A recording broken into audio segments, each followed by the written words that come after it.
Voilà. Une fois de plus, je viens pour un petit message. Vous savez que le parcours de chacun de nous est différent. Quand bien même il arrive qu'ils se ressemblent, mais ce n'est pas exact. Et je connais l'histoire d'un enfant dont le parent était puissant, était un roi, qui était en alliance avec un autre roi. Et leur alliance ne devait pas être violée. Mais il est arrivé que l'un d'eux a violé cette alliance. Et quand le père de l'enfant est décédé, sa nourrice a pris l'enfant. Elle l'a emmené dans la ville d'où elle venait. Et la Bible nous parle de Lodébar. Lodébar signifie lieu sec et sans vie. Cette femme était à Lodébar. Et elle a pris un enfant né dans la gloire de la royauté pour l'emmener à Lodébar. Les écrits ne nous disent pas combien de temps cet enfant a fait à Lodébar, dans un lieu sec, sans vie. Peut-être que la situation que tu traverses pour le moment est identique à Lodébar. Tout est sec et tu ne sens pas que tu as la vie. Tout est loin de toi, tout est dur, tout est mort. Tu n'as que les larmes, tu n'as que le saignement, tu n'as que l'humiliation, tu ne reçois que l'ingratitude, les crachats, le chômage, le blocage, la condamnation, les jugements. Mais les gens ont la nature d'oublier d'où on vient. Ils regardent l'instant, mais ils ne savent pas que d'où tu es parti, il y avait une alliance.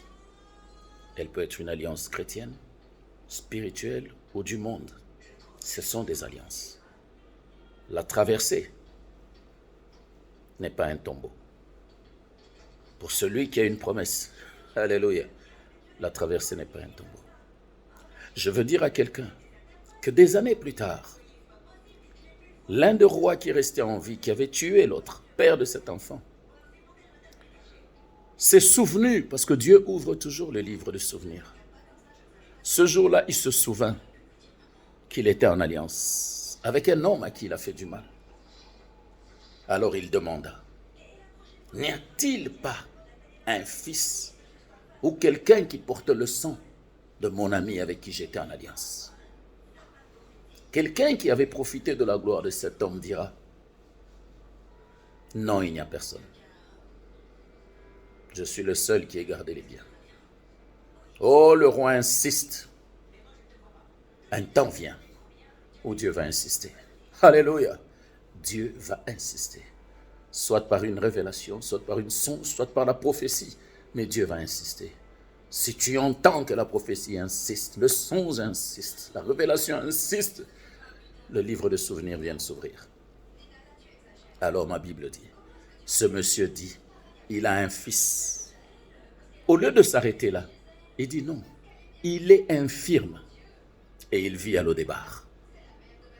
L'infirmité dans l'ancienne alliance, dans l'ancien testament, était un péché, était une souillure. Quelqu'un qui est infirme était supposé être maudit et il ne pouvait pas entrer dans les parvis du roi ni au palais du roi. Oh, quand Dieu insiste, même la loi change. Ce jour-là, le roi David dira, allez me chercher cet enfant.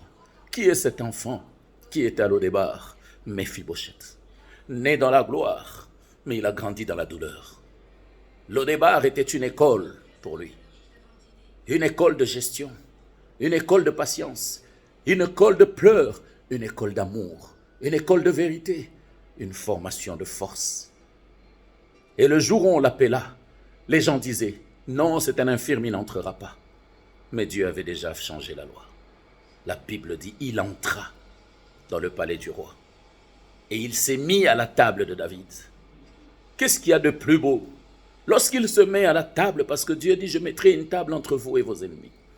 Lorsqu'il se met à la table cache l'infirmité.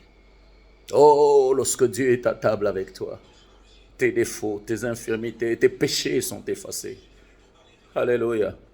Et la Méphibosheth mangea avec le roi, récupéra tous ses biens et il devient un grand. Quel est le message ce matin? Le message, c'est de dire à quelqu'un, pour Méphibosheth, Lodébar n'était pas un tombeau. Et il n'avait point de tombeau à Lodébar. Ta condition, la situation que tu traverses, n'est pas un tombeau. Tu n'y mourras pas. Tu en sortiras. Parce que les gens ont besoin de ton témoignage. Lodébar n'est pas un tombeau pour Méphibosheth. Ta condition n'est pas un tombeau pour toi. Que la gloire soit rendue à l'Éternel et que Dieu bénisse sa parole. Amen, amen, amen.